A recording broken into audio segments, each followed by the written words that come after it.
G'day, flock. So, you know how we all have little routines to keep ourselves looking and feeling tip top? Well, birds have one too, and it's pretty damn fascinating. Today, we're diving into something called the preen gland, or the uropygial gland if you want to be all fancy about it.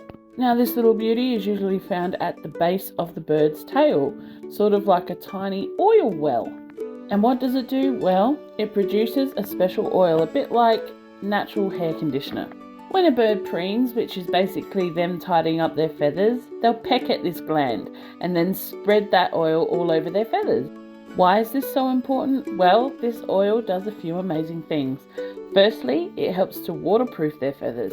Imagine trying to fly or stay warm if your feathers are soaked through like a wet jumper, very heavy. This oil creates a barrier that repels water, keeping them dry and insulated, especially important for our feathered mates who spend a lot of time in the elements. Secondly, it keeps their feathers in good condition. Just like we use conditioner to keep our hair from getting dry and brittle, this oil also helps maintain the flexibility and strength of their feathers. This means they can fly efficiently, stay aerodynamic, and their feathers don't break as easily.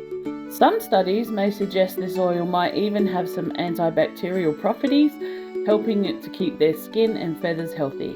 So it's not just about looking good, it's about staying healthy and functional as well. Thanks for joining me on this little dive into the world of bird autonomy. If you found this interesting, give us a follow or a subscribe and join Smidgey's online flock for more fun and birdie facts.